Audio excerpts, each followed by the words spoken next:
mbokk yi mbégte la ñuy am saa su ne di ànd ak yéen ci seen télévision éducative télé bi safoo jàng mi ak jàngale mi télé école dal leen ak jàmm ci seen émission bataaxal étudiants yi ñoo ko moom ci biir bataaxal lañ fas yéene càmbar suñu jàng lu ci dox lu ci doxul fuñ ci toll fuñ ko bëgg a jëmee ak lan moo ci suñu wàll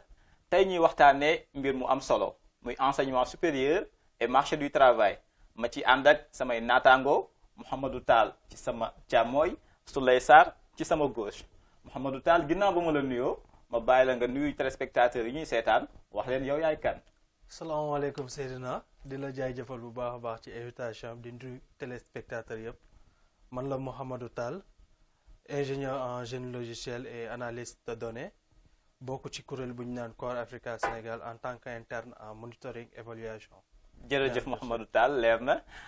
maa ngi sekk ak waxtaan bi ginnaaw Mouhamadou Tall Souley Sarr Souley ginnaaw bu ma la nuyoo ma bàyyi la nga nuyu askan wi ñuy seetaan wax leen yow yaay kan. maa ngi lay fay Seydina di nuyu sama camarade bi Mouhamadou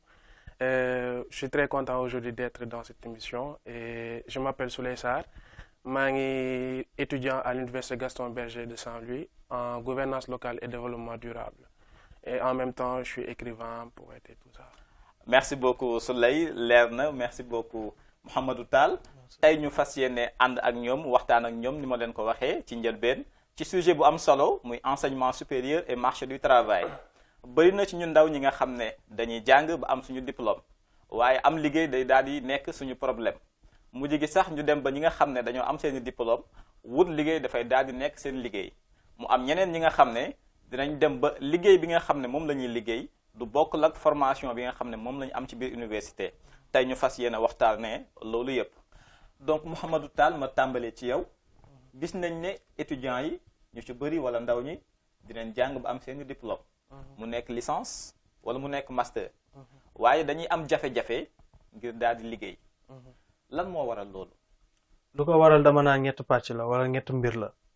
benn bu ci njëkk mooy entreprise yi doyuñu pour accueillir en fait nombre d'étudiants yu génn ci marché bi beneen bi mooy formation yi adéquawul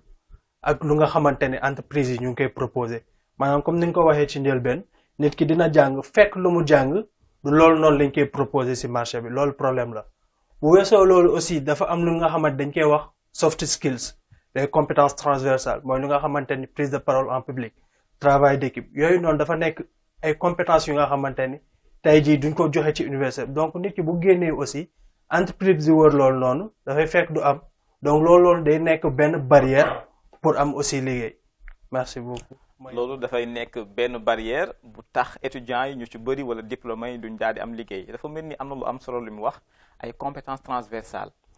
exactement nag parce que soo xoolee suñu université yi duñ la jox certaines compétences yi par exemple soo xoolee soo demee ba master aujourd'hui au Sénégal on a des offres de master yoo xam c'est trop générique trop général trop théorique c'est-à-dire que yow li ngay jàng du la dimbali exactement soo demee ci monde du travail c'est-à-dire que yow da ngay am ay compétences yoo xam c'est théorique générique mais soo demee ba ci biir exactement yow da ngay gis benn décalage boo am entre li nga jàng li nga xam ak ce qui est proposé dans le monde du travail et ça c'est un problème boo xam ne je pense que c'est au-delà même des offres de formation yoo xam ni proposé nañ ñu ko au niveau des universités c'est peut-être un problème de mindset parce que soo xoolee bu ñuy am suñu indépendance durant les 20 premières années yoo xam ne moo topp suñu indépendance toute la masse boo xam ne doon génn si au niveau des universités état moo ko doon recruter parce que à ce moment-là on était un état jeune et l'état avait besoin de ressources humaines et donc à ce moment-là on n'en avait pas besoin yoo xam ni le monde du travail n'était pas assez développé qu'aujourd'hui. Maintenant, l'État recrute très peu, et c'est pas ça qui est le plus important, parce que l'État n'a pas ce rôle de recruter la masse. Ce que l'État devrait faire, selon moi, c'est peut-être am benn cadre environnement boo xam ni day tax suñu génnee entreprise di leen recruter wala étudiants yi wala nouveau diplôme yi di mën a créer seen propre emploi. Loo tax soo xoolee aujourd'hui da ngay gis gouvernement bi ñuy axer leur communication peut-être ou bien leur politique au niveau de l'entrepreneuriat, etc., etc. Mais il y a un vrai décalage entre peut-être ce que l'État propose au niveau des universités et ce que l'État veut. Et peut-être que foofu la ñu war a accès suñu problématique bi. am na solo balaa ñuy gën a xuus ci loolu ma ñëwaat dafa am ci lu mu wax ma rebondir ci. mu mel ni su ma déggee ci njëlbeenu waxam. formation yi nga xam ne ñu ngi koy joxe ci biir université bi di ci tàggat ndaw ji. loolu mënul permettre xale yi tey jii nii bu ñu génnee directement ñu mën a dem am liggéey. effectivement dama ciy ànd ak moom. Pourquoi ma ciy ànd ak moom parce que tey jii nii lu nga xamante ni secteur privé mu ngi koy développé du lu nga xamante ni université mu ngi koy joxe waaye boo xoolee bu baax depuis des années même formation yi la ñuy suivre dans les universités il y a pas de changement alors que normalement la politique de l'industrialisation dafa war a ànd ak en fait politique de l'enseignement supérieur maanaam module yu ñu fay joxe dafa war a nekk ak en phase ak lu nga xamante ni développement industriel mu ngi koy def. Mais cependant, tamit, il faut reconnaître ben mbir moi que parmi dernière année yi nii quand même ñu am na ay efforts ressentis lu ci mel ni ISEP yi parce que ISEP yi dina permettre tey jii nii étudiant bu génnee automatiquement mu opérationnel. ISEP yi luñ fay Institut supérieur d'enseignement professionnel lu nga xamante ni nit ki daal bu génnee automatiquement dina opérationnel si marché du travail lu ci mel ni tey université virtuelle du Sénégal mu ngi joxe ay formation pointue spécialisée. bëri na aussi université jamono ji yu nga xamante ni ñu commencé changer réellement seen politique ci cadre boobu commencé di insérer des formations yu nga xamante ni wala ay modules yu nga xamante ni dina permettre nit ki bu génnee une fois que mu am licence am wala master mu opérationnel directement mais il faut toujours en fait que politique industrialisation boobu noonu topp en fait politique de l'enseignement supérieur. Il faut que mu ne politique d'industrialisation bi di suivre wala muy topp. Wala enseignement supérieur il faut muy topp politique d'industrialisation bi parce que ñi nga xam ne ñooy jàng am seeni diplôme ñu ci bëri bu ñu paree dañoo bëgg liggéey te donc bu fekkee bëgg nañ liggéey bi ñuy liggéey méngoo ak li ñu fekk sur le terrain kon ñaari dafa war a ànd mooy li ñuy fekk sur le terrain ak lu ñuy jàng ci université yi ak ci école yi mais ma delluwaat rek tuuti ci ginnaaw yaa ngi koy wax formation bi ñuy proposer ci université yi peut-être c'est trop générique c'est trop théorique surtout master yi ñëwaatal ma tey jii nii ci yenn université yi nga xam ne xam nga leen ci Sénégal ak yenn formation yi ñuy dispenser. Par exemple su ma jëlee cadre certaines universités comme par exemple l'université de Dakar ou l'université de Saint-Louis su ma jëlee sama exemple man j'ai fait une licence en droit public soo demee ba master d'habitude soo xoolee formation yi ngi lay proposé da ngay gis day am benn redondance li nga jàng licence ak li ngay defaat master man soo ñëwee Université Gaston Berger de Saint-Louis soo amee licence droit public on te propose soit un master en droit public général soit un master en droit de la décentralisation. C'est que par exemple le problème c'est que ce sont des masters recherche au Sénégal soo xoolee les universités publiques proposent très rarement de master professionnel ou bien de master indifférencié soo bëggee def master professionnel da ngay fay 1 million 2 millions 3 millions et ñun la moo ñu université c'est que peut-être on n'a pas les moyens nécessaires pour aller à l'université dans les universités privées soo ñëwee ba master ñun la yow lu nga bëgg a def il faut nga fay foofu la problème bi nekk te loolu soo demee par exemple université Cheikh Anta Diop Dakar dans le même cadre soo jëlee droit public soo demee master on te propose administration publique ou relations internationales des masters yoo xam ne certes c'est important mais ça te met pas dans les conditions nécessaires pour que yow soo génnee soo amee ci diplôme nga mën a insérer wu loolu tax sànq ma doon wax y a un manque d'adéquation entre ce qu'il y a entre l'État lu mu bëgg état lu mu proposer ak état lu mu bëgg aujourd'hui on le dit souvent l'État ne peut pas absorber la masse qui sort des universités mais soo xoolee toutes les formations yoo xam ni joxe nañ ko ci master yi c'est pour yow soo paree nga dem liggéey état et c'est ça le véritable problème. dama lay jox exemple may wax sànq problème mindset la étudiant boo mënti gis soo ko waxee la nga bëgg a def après su loo waxee su ma amee master damaa bëgg dem liggéey état pour nekk si confort alors que peut-être que aujourd'hui dafa war a changer l'étudiant ne doit pas attendre que yow soo paree yow ngay mën a def concours yi pour dugg état il faut que yow nga nekk dans les propres conditions nga am développement personnel buy tax yow su génnee yow directement yow da ngay mën a créer ses propres emplois doo xaar dara si état et ça c'est le problème de nos universités on ne propose pas ces modules là ou bien cette manière de penser là bi nga xam ni dañuy mën a am aptitude à l'auto-entrepreneuriat à l'entrepreneuriat. loolu est-ce que nekkul ci formation ba âge bi depuis ba ñu nekkee xale foofu lañ ko commencé tàmm ba màgg parce que bi ñu nekkee xale la ñuy commencé bu ñu la laajee loo bëgg a doon nga ne professeur wala nga ne en tout cas daal bépp métier bu ñuy joxe c'est pour liggéeyal état bi. alors que tey jii nii fi àdduna bi toll jeunesse bi nu mu toll surtout gis nañ rapport bi mujjee génn ANSD donc population Sénégal bi xaaj bi wala li ko ëpp yëpp jeune la. yaa ngi koy wax léegi état bi mënul jël ñëpp rôle am sax nekkul mu jël ñëpp waaye mu teg en place des mécanismes yi nga xam ne dina permettre jeunes yi ñu mën a liggéey lan nga ma xalaat ci loolu. effectivement loolu dafa nekk lu am solo. pourquoi mu nekk lu am solo comme ni nga ko waxee depuis bañ nekkee ndaw dafa am lu nga xam dañ ñu koo tàggatee maanaam rêve yooyu noonu mais dafa am leen lu nga xam daf see am solo mooy l'orientation et l'information parce que nit ki dafay am sax bac pour mu orienter wala pour mu am information bu jag ci benn filière problème lay nekk de ce fait da ngay gis nit ñu bëri aussi dañuy def benn filière après la suite dañuy mujjee defaat beneen formation pour mën a insérer wu. donc loolu noonu état rôle am foofu noonu mooy vraiment mu informer nit ñi accompagner leen ci loolu te en plus comme ni mu ko waxee il faut que nga am benn mindset bu nga xamante ni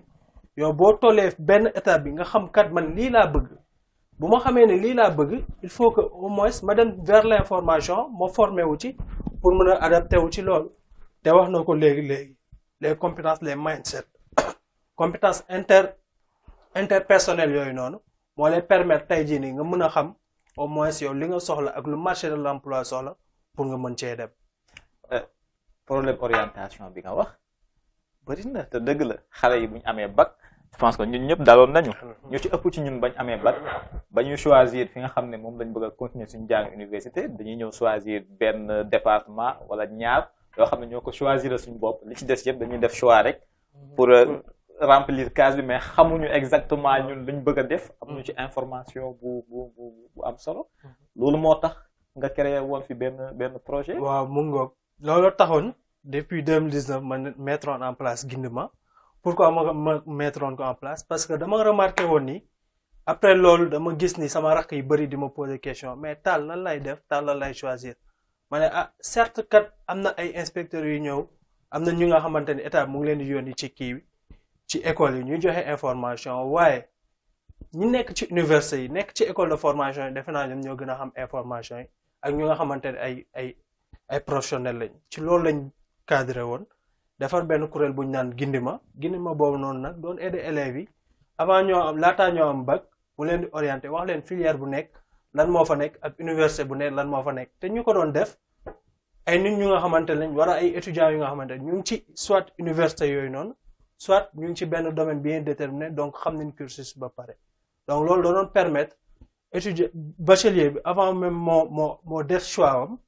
ci campus mu xam réellement lan la bëgg te loolu dafa nekk lu am solo. dafa nekk lu am solo am na solo Souleye ma ñëwaat ci yow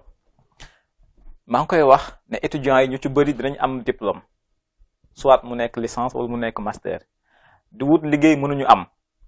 na ñoo xam ne peut-être formation bi ñu recevoir. moo adéquaawul moo méngoowul ak liggéey bi ñu bëgg a wut fi ñuy déposer mais am na ci ñoo xam ne peut-être xamuñ sax ni ñuy wutee liggéey te dañuy faral di gis lu mel noonu ci suñu naataangoo étudiants yi ñooñu est-ce que am nga conseil boo leen mën a jox. def ay recherche rek c'est que même problème la c'est-à-dire que ñun suñu université yi peut-être que du la jàngal naka ngay wutee liggéey te loolu module la en fait dans certaines formations naka ngay defee ay bind ay lettres ay demande de stage naka ngay defee CV et cetera c'est des choses yoo xam ne yow doo ko jàng du la ko jàngal yow yaa am peut-être esprit bi ngay tax yow nga dem wëri information bi conseil bu ma lay jox bu mu leen di jox mooy peut-être que ñuy essayer di wut information di laaj à leurs anciens et tout ça de déposer aussi parce que am na leen loo xam ne seetu naa ko samay camarades étudiants yi c'est que jamais ñu jël initiative dem defee recherche ay stage dem si entreprise et tout ça on attend toujours le dernier moment on attend d'avoir nos diplômes pour pouvoir être jeté dans le marché de l'emploi et là foofu mooy nekk problème parce que yow peut-être que yow doo am benn vécu bi et tout ça et il faut un vécu dans le marché de l'emploi c'est important. Il faut un vécu ci marché de l'emploi bi parce que dañuy gis nga gis fenn benn offre d'emploi mais ñu naan la peut-être 2 ans d'expérience wala ñu naan la 5 ans d'expérience wala 10 ans ci ki nga xam ne dafay doog a am diplôme am dina doon lu metti waaye peut-être étudiant bi nga xamante ni tamit xamul nu ñuy def ba wut liggéey jot nañu wax étudiants yi que ni ñoom tamit war nañoo def benn minimum d'effort que ni mënuñu xaar lépp ci état bi ak ci professeur bi am na yoo xam ne ak fi àdduna toll fi xarala yu bees yi toll étudiant bi war na ko mën a xamal boppam balaa mu ciy toll. waaw lu am solo question bu am solo parce que comme ni nga ko waxee day jafe loolu pour étudiant bu nga xamante ne mu ngi doog a génn nga koy laaj 5 ans d'expérience 2 ans d'expérience pour embaucher ko donc foofu noonu dañuy woowaat entreprise yi maanaam ñu jox xale yi ndaw ñi seen chance parce que ku nga mu ngi doog a génn kooku mënagul am yenn expérience mais nga jox ko chance am mu prouver léegi loolu dafay revenir ci lu nga xamante comme ni nga ko waxee nit ki comme ni ma ko waxee sànq boo xamee li nga bëgg réellement defe naa yow yaay def yenn effort yi man j'ai l'habitude de le dire il faut s'informer ce qui se passe se former et s'adapter tey jii bëgg nga dem ci marché de l'emploi bëgg nga am liggéey bi xam nga liggéey bi lu muy laaj bu la wóoree ni université bi joxuloo ko xarala yu yees yeeg fi nga dem sëgg ci nga xool yan compétence moo la marqué nga def ko nga jàng ko bu dee compétence prise de parole en public moo la manqué nga dem si université du ñàkk benn kuréel bu nga xam mu ngi foofu dina la wax naka la ñuy prendre la parole en public bu dee anglais moo la manqué du ñàkk ay kuréel yu nga xamante ni dinañ la wax naka ngay perfectionner sa anglais mais surtout lu mu wax sànq dafa am solo mënoo ne étudiant nga yaa ngi doog a génn te mënoo bind sa CV mënoo bind lettre de motivation même mail bu correct mënoo ko envoyer donc loolu noonu tamit il faut que ñun ndaw ñi ñu def ci effort te effort boobu noonu du professeur mooy ñëw jox la ko du état mooy ñëw jox la ko yooyu yaay xam li war nga dem uti ko te loolu nag mooy fulla rek ak jom. loolu mooy fulla ak jom su lay yow ku la xam ne kuy yëngu nga ci yenn kuréel yi nga xam ne mi ngi am ci université yi ak ci école yi moom wax na lu am solo que étudiant bi su fekkee ne am na lu ko manqué am na ay kuréel yu nekk ci université yi yoo xam ne war nañ ko ci mën a jàppale kuréel yooyu naka lañ mën a dimbalee étudiants yi ak looy ñaax étudiants yi pour ñu dem ci kuréel yooyu. c'est que étudiants yi soo seetloo peut-être que ñoom manque d'information peut-être moo leen tax du ñu xam exactement fan la ñuy dugg ou bien nan la ñuy def ba am compétence yooyu noonu ce que je leur dis c'est que nañuy intégrer wu nañuy wut information yi surtout et que kuréel yooyu mën na leen dimbali au-delà même de ni ngay defee ay bind ay lettres de motivation CV etc am prise de parole en public comme il vient de le dire mën na am tamit yenn relation yi ci biir kuréel yi ngay am ay relation naka ngay mën nga fa xam kenn par exemple mu intégrer ci benn réseau ce genre de truc là c'est très important te loolu dafa baax ci CV aussi da ngay gis kenn koo xam ni dugg na lycée jaar collège lycée dem ba université da ngay gis son CV musul dugg ci benn groupe musul nekk ci benn collectif musul def dara et loolu daa am leen loo xam peut-être que mën na ko renvoyer à l'entreprise boo xam ne peut-être que au début mënoon na ko recruter et loolu dalay jàngal lu bari ci comment s'intégrer dans un groupe comment gérer un groupe etc et ça c'est très important il faut que pas même les étudiants mais que les collégiens que les lycéens etc ñuy dugg ci yenn club yi ak tout ça parce que loolu daa am lu bari loo xam ne en fait da koy def ci yow te loolu yaa ma ko gën a xam en fait. mais loolu am na solo li koy firndeel mooy di tey jii nii ñu bari ñi nga xam ne ñu ngi dugg ci marché emploi bi bëgg wut liggéey te ci gis ñoo xam ne liggéey ba ñuy defi bokkul ak formation bi nga xam ne moom lañ leen tàggat ci université bi kon loolu am na solo daanaka mooy ñëwaat ci li nga waxoon ci sa début rek ci compétence transversale yi nga xam ne tey jii nii ndaw mi wala étudiant bi war na ko am mën nga ñu gën a xuusal ci foofu. waaw xam nga lu tax ñu war ko mën a am parce que dañoo tollu jamono ju nga xamante ni milieu de travail dafa laaj yu bëri centré sur l'homme lu nga xamante ni nit ki en fait doomu aadama ci jëm boppam te doomu aadama nekkatul robot bu nga xam day ñëw rek liggéey lu entreprise yi soxla surtout secteur privé mooy ndaw bi nga xamante ni moom buñ ko woowee au delà en fait luñ ko woowee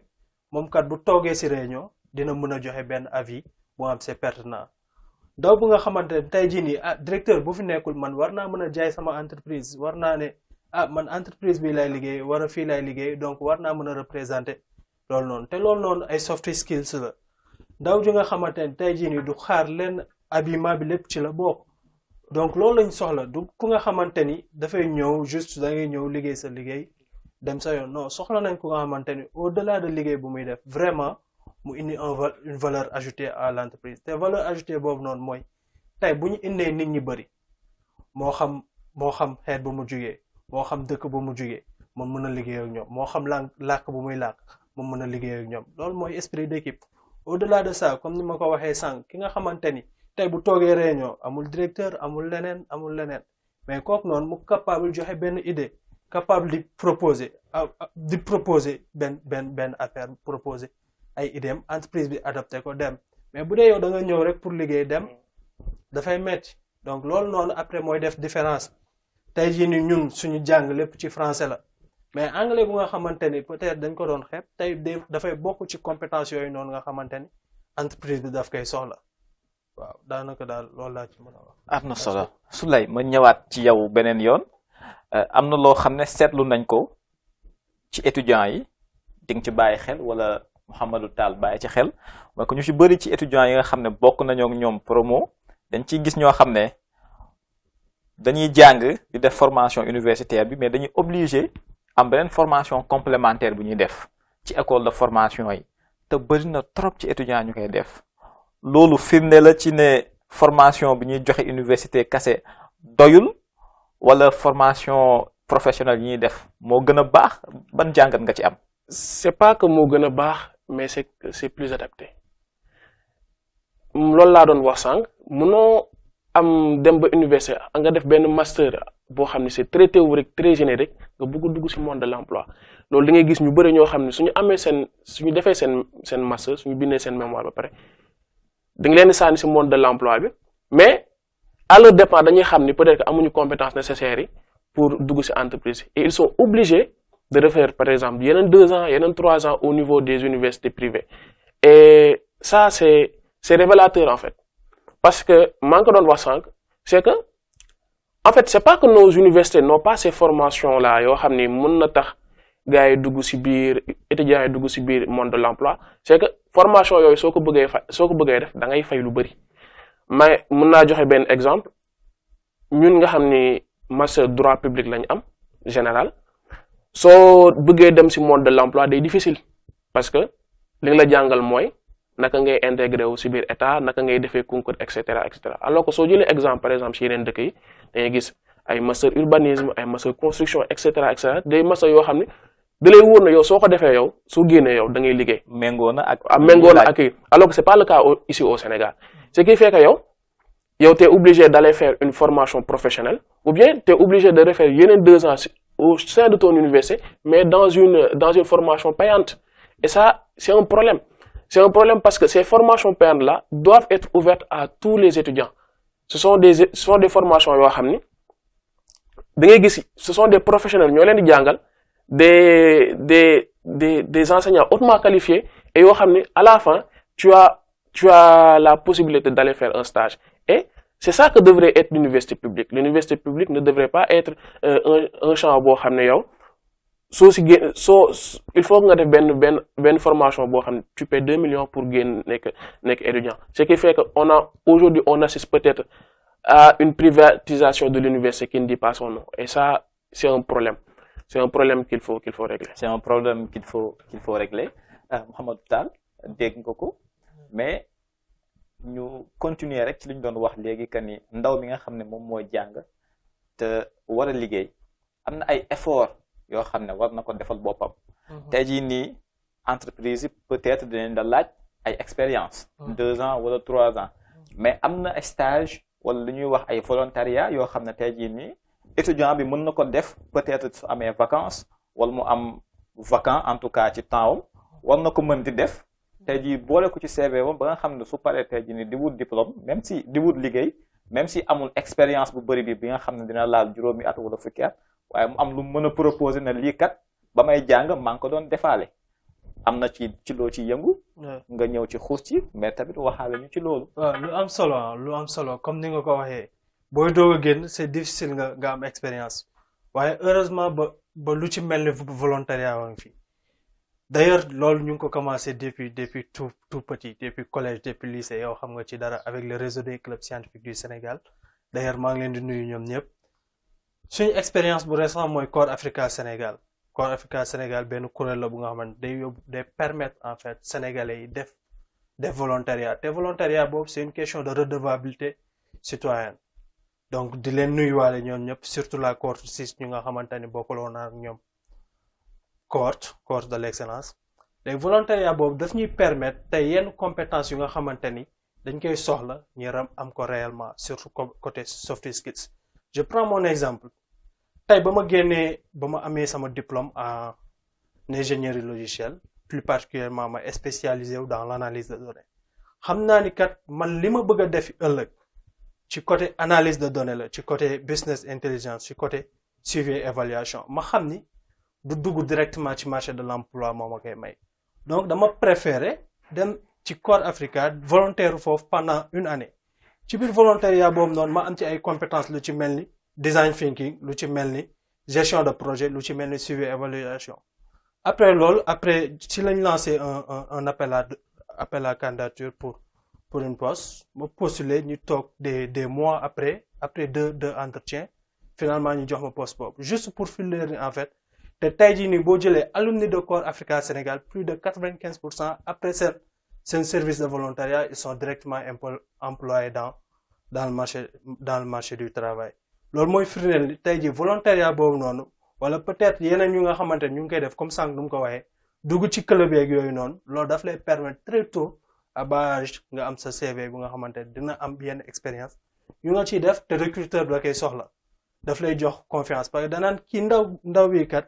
dès le bas âge moom commencé na di yëngu ci yenn yi commencé en fait di impacter communauté am te loolu lu am solo la.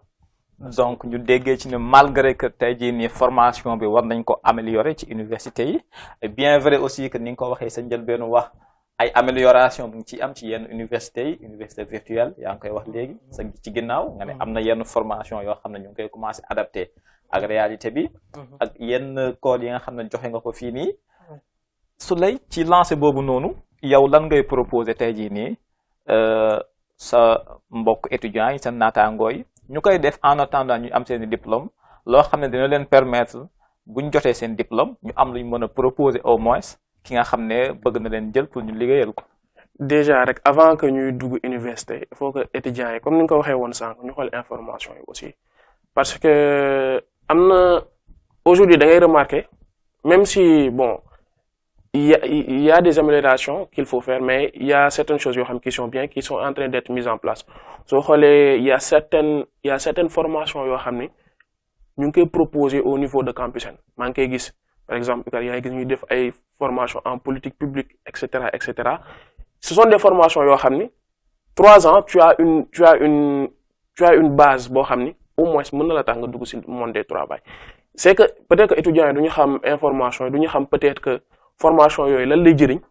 moo tax duñ si xër wala duñ si def kii yu bëri mais il faut que ñuy xool information yi xool formation yi exactement dugg xool yii ni yan module la la lay jàngal ak la nga mën a def après c'est très important parce que mën nga def maay jox exemple nii rek maay wax politique publique yaa gis kenn koo xam ni ñun ñi il faut par exemple nga def master de sciences politiques nga mën a spécialiser wu politique publique et cetera te xam nga loolu 5 ans de perte peut-être que 5 ans la yoo xam ni yow mi à la base yow si loo woon bëgg nga def politique publique mën nga ko dem def licence 3 nga génn dem wuti liggéey so c'est juste un exemple buy wane ne que il y a aujourd'hui de plus en plus de formations qui sont proposées et que les nouveaux bacheliers peut-être devraient mettre plus de focus ou bien ñu expliquer leen plus si formation yu bees yi la lay kii. Maintenant concernant mes camarades étudiants comme nu ma ko doon waxee sànq rek c'est que nañuy yëngu nañuy bokk ci cohorte yi nañuy bokk ci club yi nañuy wuti ay stage qu'ils fassent beaucoup plus que ce qu'ils font mais yaa ngi gis temps yi bon l'université aujourd'hui ne marche pas très bien avec les problèmes que l'on voit mais c'est peut-être le bon moment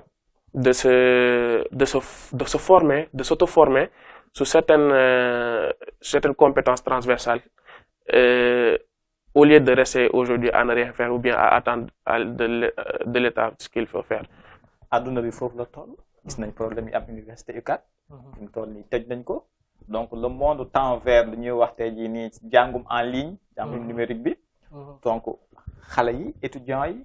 nouveau bacheliers yi ñi amagul bac war nañ ñun ñëpp xool nu ñuy changer peut-être suñu yenn modules yi ba jëmale élèves yi ak étudiants yi ci loolu ñu xam ne àdduna bi foofu la toll defe naa même avant université di am problème bii nii Covid-19 yee nañu ci loolu defe naa depuis Covid-19 bi ci loor lañu waroon commencer yeewu que am na yu ci bëri war nañ ko mën a changer di adapté wu par rapport ak xarala yi bees yi parce que opportunité la en fait opportunité la parce que mën nga toog fi nga toog di jàng di def di ut compétence yu nga xamante soxla ko moo xam compétence transversale yu muy wax la moo xam compétence technique yu nga soxla la tey jii nii même université bu la joxul cours yu mat yow mën nga dugg Google wala YouTube et cetera am na tamit yeneen plateforme yu ci mel Open Classroom genre yooyu nga dugg ci jàng ut sa xam-xam bu doy man jàpp naa ni loolu kat tey jii nii foofu lañ toll étudiants yi nag il faut que ñu conscient ci loolu il faut que ñun ñu conscient ci loolu bien vrai que duñu dëkk bu nga xamante c'est vraiment digital on comprendre nañ yenn étudiants yi bëri menu outil informatique mais da ngay xam ni lii c'est un problème te tôt ou tard da nga koy soxla donc c'est le moment en fait d'en profiter nga jàng luy informatique après mën a jublu ci loolu noonu. c'est le moment mbokk yi ñu leen doon wax que ni yéen a ngi woon ci seen émission bataaxal bi nga xam ne étudiants yi lañ ko jagleel muy émission bi nga xam ne fii la ñuy càmbaree suñu jàng lu ci jekk lu ci jekkul lépp li nga xam ne suñu wàll la ci pour njàng meeg njàngale mi jëm kanam tey ñu ngi doon dalal Souleye Sarr di étudiant fële ci université Gaston Berger bu Saint-Louis ak Mouhamadou Tall yegg si nañ ci njeexitalu émission bi ma leen ni bàyyi rek ngeen joxe ku ci nekk mot de la fin ñi naan ko dernier mot mu commencé ci yow Souleye Sarr amoon nañ mbégte dalal la ci plateau Télé École ci bataaxal. Seydina, c'était un plaisir en compagnie de mon camarade Mouhamadou Tall. Sama dernier mot moom maa ngi koy lancé comme toujours samay camarades étudiants yi rek nañuy bàyyi xel l'après université dem formé wu et tout ça en tout cas voilà quoi loolu rek laa amoon lu ma leen di wax. jërëjëf Souleye amoon nañ mbégte dalal la ci bataaxal Mouhamadou Tall yow it mbégte gu rëy la di la dalal ci suñu émission bi bataaxal lan mooy kàddu gu mujj gi. merci beaucoup Seydina di la jaajëfal ci dalal bi di kontaan loolu partager plateau bi ak Sarr bataaxal bu mujj bi defe naa ñaari acteur laa koy lancé benn bi mooy camarades étudiants yi il faut s'informer se former et s'adapter beneen bi ñu ngi jëm ci élection présidentielle di lancer en fait un appel à tous ces candidats yu nga xamante ni ñoom ñu ngi bëgg a jël nguur gi en tout cas di leen woo ñu xalaat réellement ndaw ñi di xalaat réellement la formation à l'université di penser à adapter la formation universitaire par rapport au marché de l'emploi parce que depuis lors pratiquement ce sont les mêmes choses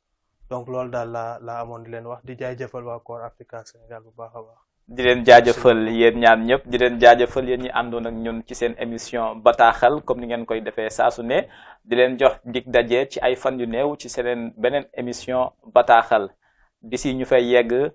ànd leen ak jàmm te toog leen jàpp seen télé wala seen téléphone wala sax ngeen nekk ci internet bi parce que Télé École la mi ngi fépp foo leen nekk mën ngeen ko seetaan